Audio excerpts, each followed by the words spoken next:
you really hate Sean Combs. Why would they be thinking that? Because of the things that you post on Instagram, Yeah, because of the... Look at this. And let's stop for a second and do say that I hated him enough to hire his kids. And we've never done anything to each other. So it's just competitive energy and things that you say about other artists while you're in hip. Because there's a point where it kind of gets aggressive. He says, you're going to find out, like how I'll handle this. And that's an attorney want to be combative with another attorney. That's not like your publicist would say those things. But one time walking in the studio and, it was like a small gap and, Bleak Beans, everybody was in there, and I was like, man, I'm telling you, man, y'all got a chance right now. Just flood it, put out a lot of music because 50 Cent. Behind the scenes, the pressure was building. Insiders reveal that 50 Cent aggressively pushed for the release of footage and first-hand statements he says directly connect Jay-Z to disturbing activity tied to Diddy. These weren't rumors or internet chatter. The claims point to awareness, possible involvement, and deliberate attempt to keep damaging information out of public view. Instead of pulling back or walking his words down, 50 doubled down. He later reaffirmed that the material is authentic and currently in his possession. No denial, no softening the message. He made one thing unmistakably clear. The footage is real, and he has it. I know, 50, the way you run, this cannot be all that you have. Is there other stuff that you just have not shown? Yeah, well, everything couldn't make it was 4 episodes. Right. So it was a lot. According to those close to the situation, the most damaging aspect of the alleged footage isn't just what it shows, but what it implies, that Jay-Z may have known troubling behavior was taking place around him and chose not to intervene. Even more unsettling are claims that his silence may have worked in his favor while others paid the price. If these allegations are validated, the issue moved beyond questionable decisions and into potentially grave legal consequences. The biggest uncertainty now isn't whether it matters, it's how far it goes. How widespread was the harm, and how many people were caught in it? How many victims? There was none for her. How many victims potentially do you think there could be? Thousands. I've talked to hundreds that I deal with still myself. I have 3 victims right now who are willing to give testimony about not only what Mr. Carter has done to them, but his wife as well. They're a nasty little couple. They do nasty. Gene Deal, who once served as Diddy's bodyguard, added fuel to the discussion by asserting that the relationship between Jay-Z and Diddy was far closer than Jay-Z's legal team later suggested. According to Deal, they weren't distant collaborators or casual industry acquaintances, but connected closely enough to have insight into what was happening behind closed doors. That context is what sparked talk of potential legal exposure. The claims don't frame Jay-Z as someone who simply overlooked warning signs. They allege he was aware, remained silent, and that others within that circle were allegedly encouraged or pressured to keep sensitive matters hidden. If any portion of those claims were ever substantiated, they could raise questions around obstruction or coordinated efforts to suppress information.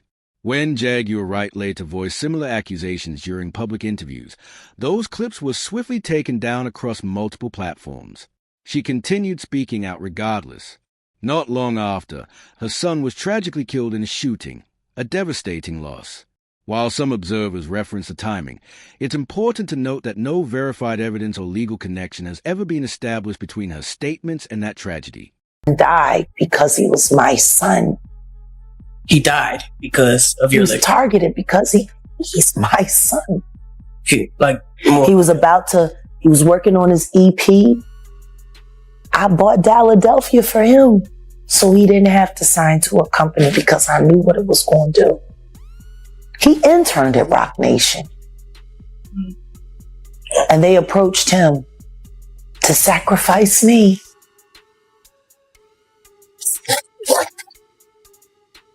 I saw his death when he was 19. I moved us here to stop it, to prevent it, to avoid it. They take them anyway to show you what the harm is. Giovanni, his death is why I do what I do. According to reports, video clips disappeared, conversations were quietly erased, and that same hush-hush cleanup is said to have followed the documentary as well. Now the narrative is bubbling back up, fueled by claims that 50 Cent is revisiting old ground and placing Jaguar right front and center to openly readdress what she describes as a long history of serious wrongdoing. Some of her most controversial statements touch on Aaliyah's death, not presented as established fact, but as unresolved questions she believes were never properly confronted. When Wright brings up Aaliyah, she consistently returns to one core issue, why there was never a fully open, exhaustive investigation. In her view, the case wasn't examined broadly enough, wasn't handled with full transparency, and ultimately was never pursued with the seriousness a loss of that magnitude warranted. It was never investigated. Hype was never questioned. Lenny Kravitz made a statement, and it was never publicized. She was unconscious. She didn't choose to get on that plane. There were phone calls made.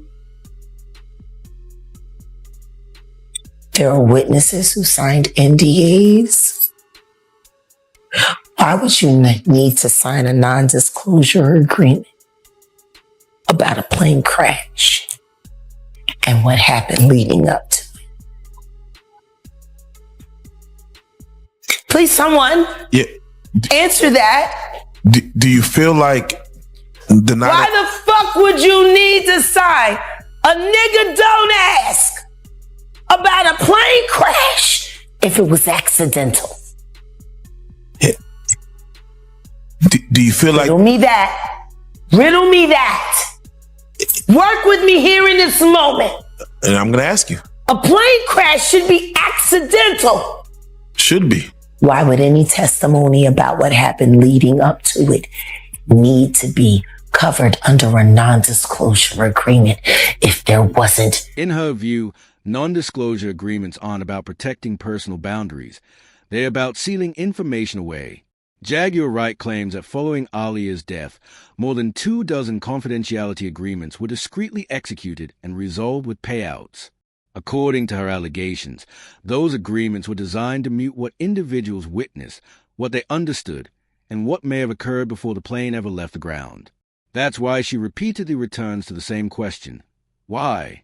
And when she presses that question most forcefully, she expands the conversation. Bringing Jay-Z's name into focus as part of the broader discussion, she says, can no longer be ignored. Carter, now I'm going to ask you, why would non-disclosure agreements need to be signed for an accident?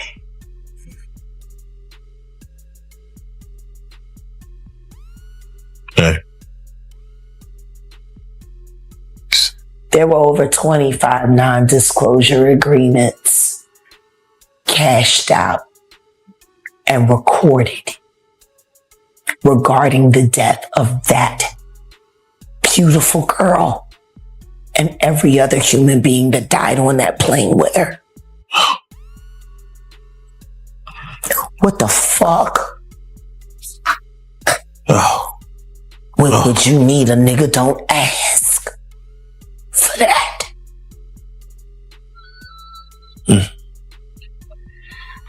And Diddy had Hype Williams the balls. Belly was a money pit.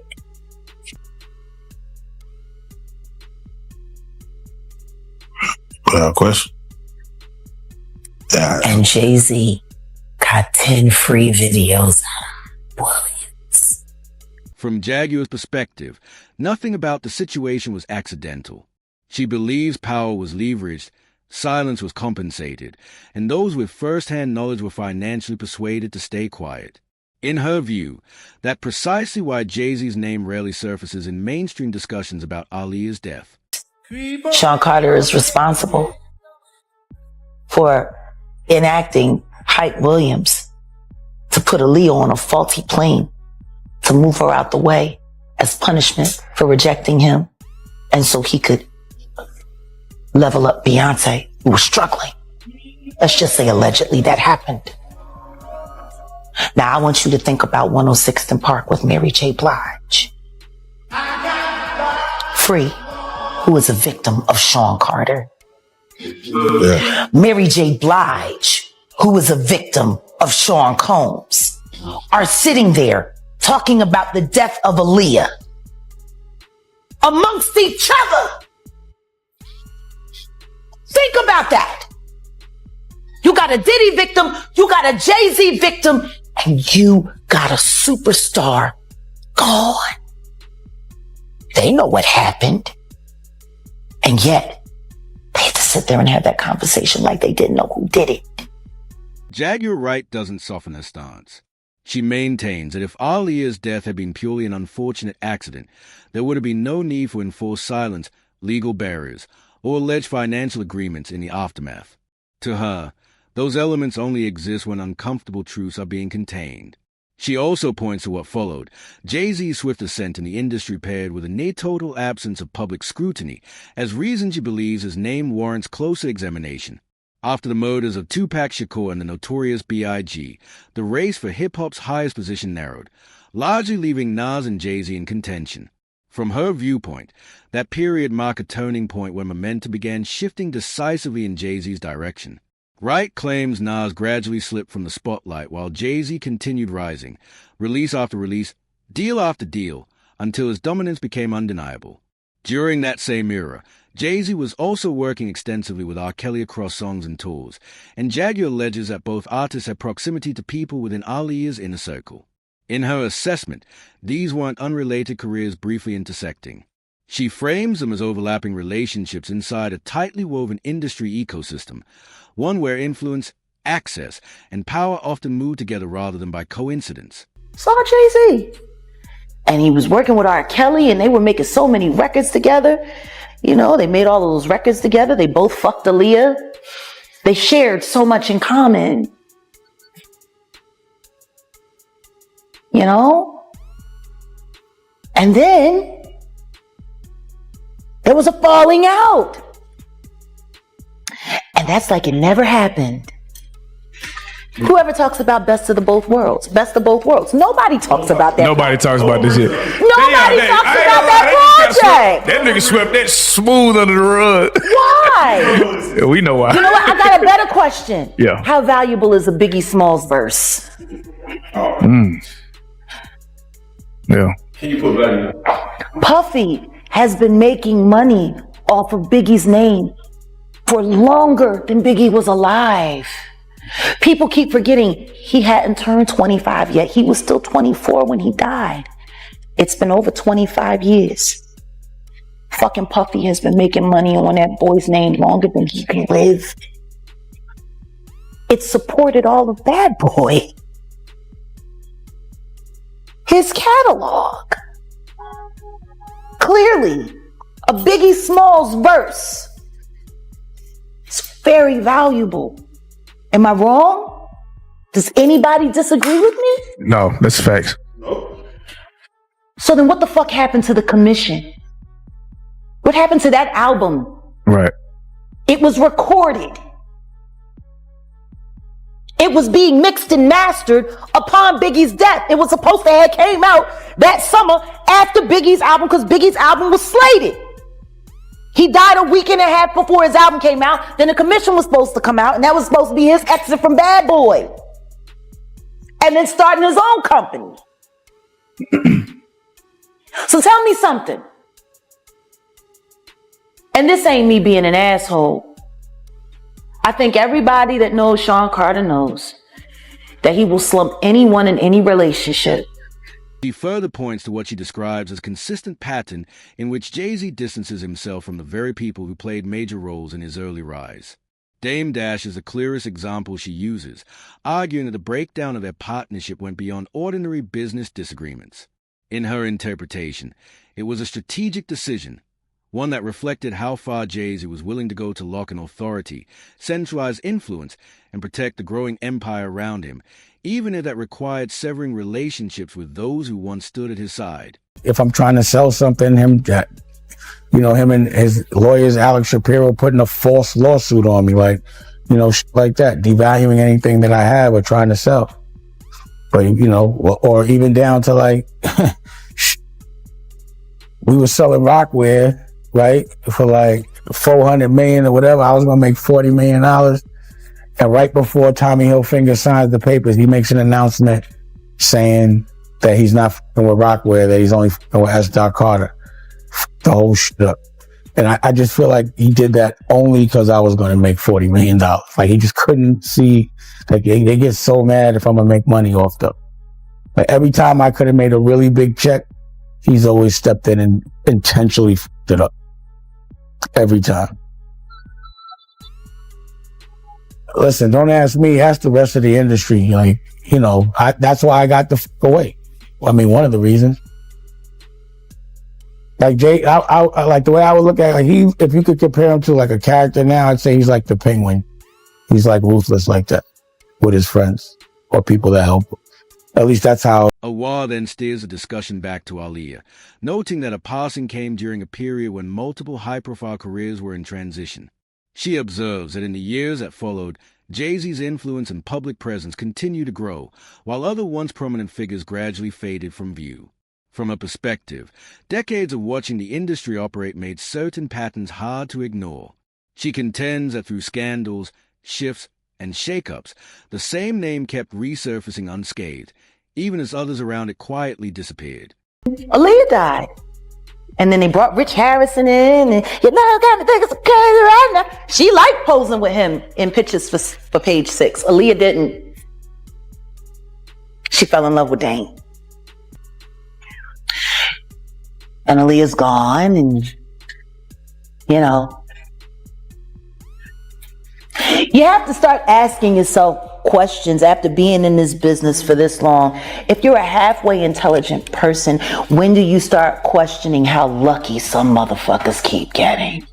Right. Is it really a conspiracy if the same person keeps benefiting off the same kind of tragedy over and over and over again? So to answer your question, I'm sure he's always going to be a billionaire, and I'm sure he's got great things to happen. I mean, look, he's got the job with the NFL. He's hooking all his friends up with the halftime shows. I mean, think about it. Think about the halftime shows. Jennifer Lopez, Shakira, all Roc Nation. Now Rihanna, and then we had the whole LA thing, which of course he was involved in that, and then they pulled Mary J. Blige off to, you know, make sure she got that money for Kendall, and you know, they had that whole moment, you know, but all he's doing is using his friends and the people that he fucks with, or at least the people that signs his non-disclosure agreements. He keeps getting them the Super Bowl gigs. So I mean, like, he's doing all kinds of stuff, you know, and I do not begrudge him. It's just, if you got to do the kind of things that he's done to get where he's gotten, well, fuck it. Jonathan Hay, who was working in public relations at the time, reinforces parts of that narrative through his own recollections. He says there was a widespread assumption within industry circles that Rihanna was older than she actually was, and as a result, she was routinely brought into clubs and elite industry spaces where age verification was technically required. According to Hay, it wasn't until a particular night, when she couldn't produce identification, that many realized she was only 17. Jaguar Wright contends that by that point, the harm had already occurred. Wright further alleges that Rihanna's original team, which he views as more protective and level-headed, was gradually pushed out and replaced by new management. She claims that those who voiced concerns didn't face public retaliation, but instead saw their opportunities quietly disappear. Hay describes this as a familiar industry practice, not a formal ban, but a subtle shutdown. Work dries up, calls stop coming, doors close without explanation, and people find themselves effectively frozen out, almost blacklisted without ever being told why. explained how Rihanna was sold to Jay-Z at 16 years old. She explained how it was super sketchy that Rihanna got brought to America at only 16 years old without any parental supervision, and how she auditioned for Jay-Z at 3 o'clock in the morning. She explained how it didn't make sense that Rihanna's parents would let her fly by herself after just meeting Evan Roberts all the way to America to meet with Jay-Z in the middle of the night. And she alleged that Rihanna's dad got a $500,000 payout for letting this happen. She alleged since this was all out of the blue, Rihanna would have had to flown on a private plane to get from Barbados to America because she wouldn't have had a visa and her parents were not around with her to fly to America. And Rihanna even explained how Jay-Z would not let her leave until she signed the recording contract, and the label locked her in the office until 3 a.m. You've gone through some big changes since you've been signed at Def Jam. Can you tell me what are the biggest changes you've gone through from St. Michael's, Barbados until now you being a superstar? Well, one of them for sure is being away from my friends and family. After growing up around my mom and all my friends for 17 years and then moving to a big city with no one because all my family and friends are still in Barbados. So after moving to a big city with basically around strangers, that was the hardest thing for me to cope with at first. Are you lonely sometimes? I wasn't lonely, but I really do miss my family and my friends. And a lot of people have speculated this for years about Rihanna because people found it super weird. Right before Jay-Z signed Rihanna, he was working heavily with a 16-year-old Tierra Marie who signed to Def Jam by L.A. Reid. And after a while, there was rumors circulating all over that Tierra Marie and Rihanna actually had a fallout because Rihanna's career skyrocketed and Tierra Marie got let go from Def Jam. And allegedly, Tierra Marie is the Jane Doe that is suing Diddy and L.A. Reid for SA when she was just 16. Jaguar further claims that Jay-Z filmed videos abroad involving very young models, and that his position in the industry discouraged anyone from asking questions. She alleges that silence was enforced through tight contracts, non-disclosure agreements, and financial pressure. More broadly, she pointed to a pattern in the music industry where minors and rising artists are especially exposed. Once they sign binding deals, she argues, they are often treated less as individuals and more as assets. In her view, Rihanna was one of the young talents caught in this kind of system. Almost blacklisted. Oh no, absolutely blacklisted. They didn't tell you were blacklisted. It's just the jobs that you used to get easy. All of a sudden there were other people. There was a new direction. There were restaurants you used to eat at that were always sold out. Your table wasn't available. It is the shunning. Yeah, exactly. Social shunning. And then when people that you know who you are, start talking about you behind your back in ways that they never did. And all of a sudden their career begins to elevate.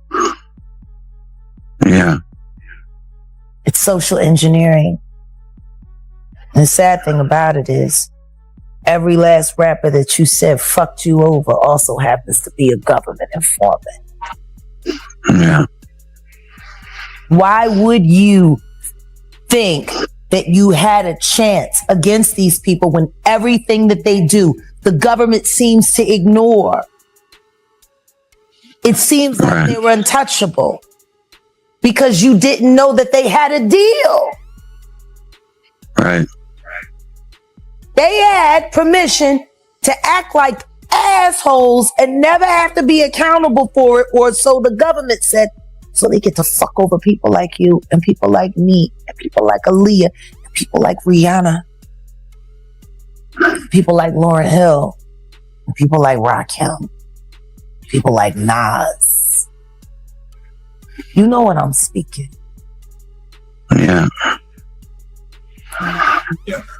I'm gonna say, but even back in 2005, when we had spoke to the FBI, yeah, I didn't think of her like, see if you were willing to testify against him, so they would know whether or not they were going to have to move. Jaguar alleges that Jay-Z created music videos overseas featuring very young models, and that his influence in the industry effectively prevented anyone from raising questions.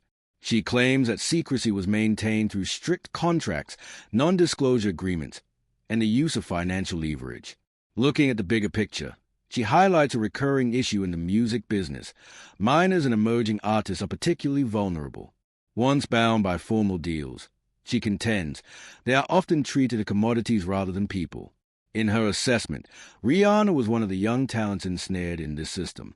Was there at the beginning of her career, who took such great care to get her there. She shouldn't have been stripped from her team. Right. From her protection, no different than a rose. They went into the garden and they stripped the thorns and they pulled it out, and they've been ripping petals off piece by piece, year for year. Correct. Let's change that. Yeah. Yes, ma'am. For her. Yeah. And for every other child, girl like her. And you know, you're doing, listen, you're doing the same thing that Dream Hampton did when she laid out the R. Kelly case for the prosecutors to finally, after 20 years, go and charge him. You know, Dream is one of Jay-Z's girls too. Yeah. But I'm just saying the way that she she, to do that right. are you serious? Yeah. Yeah. Because you wanted to take him out? Her to do Surviving R. Kelly and Bring In Me Too. Just like he loaned his lawyer Spiro to Tupac's family so that they can get to the bottom of his unalivement. 50 then stepped back to look at the bigger picture. On a global scale, he saw little competition.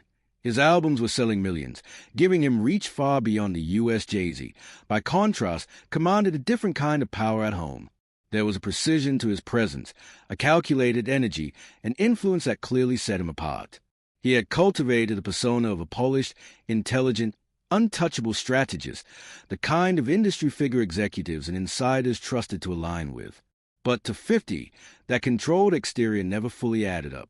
It wasn't merely Jay-Z's power that stood out. It was the way he wielded it. While 50 was still grinding for his place, watching doors swing open for one man while remaining firmly shut for another, the disparity was impossible to ignore. Yeah, you got him in trouble. See, you got him in trouble because Jay-Z came here. You think it was on this show? We should put it out there. Yeah, you did, because he didn't. He was saying nothing like that any other place. You know? Do you know him to be aggressive or to start? He said something about me first on your show, Tim. It must have gone over my head at the time. Yeah, all right, well, look. What happened is... What happened? You was talking to him about the Kanye West. He was actually sitting where you're sitting right now. Right. About the Kanye West thing. And I said at that point, that Kanye wouldn't have came and took no trophy from me. And Jay goes, let's get it straight. Nobody's afraid of 50 Cent. Let's be put clear. It out there. Nobody's afraid of 50 Cent. Put it out there random from nowhere. Yeah, but really he should have been making it clear with you. Which he didn't. He didn't make it clear with you that he's not a punk. See, at that point, his safe presentation, he's not identifying with the transition and difference and the perception of Jay-Z. Now he's really safe, and people feel comfortable with him because they know he's not going to do anything inappropriate or try not to. Is inappropriate. Meanwhile, when he's saying he's not afraid of 50 Cent, why would you have to make that clear when no one's ever asked me if I'm afraid of Jay-Z? It was random at the time. Yeah. Came from nowhere. He probably didn't mean it. How did you feel about it? It was interesting. It just was something to address because it was public. If it was something that was being said behind the scenes, I would have probably said, well, anybody that would openly be afraid of somebody would be a complete punk. Well, I want to respond carefully because what's being discussed involves very serious allegations about real people, none of which have been proven in court or confirmed by reputable investigations. When claims like these start circulating, especially when they mix industry rivalries, personal disputes, and accusations of misconduct, the next developments usually follow a few realistic paths. Verified evidence could emerge, triggering formal legal action or investigative reporting. The individuals named might respond with attorneys and public statements to defend their reputations. Or the story may remain in rumor territory, gradually fading without confirmation. It's crucial to remember that high-profile figures operate in a world where accusations alone can create buzz, but actual consequences only arise when supported by hard proof. Repeating or amplifying unverified claims can unintentionally spread misinformation and harm people unfairly. At this stage, everything in these narratives is based on speculation and personal testimony, not established fact. Most likely, the situation will evolve through media scrutiny, legal responses, or simply remain quiet until concrete evidence comes to light. Like his presentation is really safe. Even the glasses, what do glasses represent? Intelligence, right? A nerd, maybe? 4 eyes. What are some of the things that come along with you being a nerd? Like, don't hit a guy with 4 eyes. He doesn't want any trouble. It makes you more approachable, doesn't it? Alongside the pass, the Beyonce pass. I'll be honest. I mean, Tim, you're aware of international. You are like flex here. I've always said that. I always felt like that. Right. And, there ain't never been no 50 Cent Jay-Z conversations questioning whether there was a competition between the two of them. So Jay-Z recently said something crazy about he said nobody's scared of 50 Cent. I think he would have done that if that was 50 Cent. No one's scared of 50 Cent. I want everyone to be clear. No one's scared of 50 Cent. I think it was kind of taken out of context a little bit, but what do you think about it? I don't think it was taken out of context. No, I think the guy who was talking to him made him feel like a punk. You see what I'm saying? So he had to say, yo, nobody scared of 50. Let's get this clear. Nobody is scared of 50. You know, but I'm not the issue. Him making you feel like a punk is the issue. And at the end of the day, I look at it and people don't assess themselves. Even really intelligent people. Jay's a smart guy. You know what I'm saying? He'll analyze other people and other things that they're doing and not actually look at what's happening to him and his transition and difference. But right now, he's in a real safe space. He created this real safe aura. This is why people walking on the stage and why shit is happening like that. A lot of it wouldn't have been like that if he actually dealt with his issues himself. See, he's a piece of work, man. He always put somebody in front of him. When Jada came for him, he put Beanie in front of him. And Beanie went back and forth with Jadakiss. When Cam came for him, he put True Life in front of him. And they went back and forth. And he just didn't compete. Him and Alicia are supposed to be doing a song again at the AMAs, but they're going to have like 20 security members on the stage making sure nobody bum rushes the stage. It makes sense. That's crazy. I think everyone was kind of like just going crazy that night anyway at the MTV Awards. Yeah, but that's not... Nah, everyone wasn't. Kanye. They just felt... You gotta feel comfortable enough to do that. Like, see, don't get fucked up. I'll fuck up. You do some shit like that, and I'll fuck up. Let me go on record with that shit, because I ain't really with all that dumb shit. I think everybody already know that. And they know, like, they already know. Bitch, you wouldn't have walked up there no matter how hot your record is. She'd enjoyed that shit from the seat, like everybody else. Like, yo. Yeah. Yeah, you wouldn't have walked up there. You know fucking better. Like, it's not that comfortable when I'm around. You know I'm coming with something that can make the response right away if they do something crazy. Right? How you gonna be doing what I'm doing and be comfortable?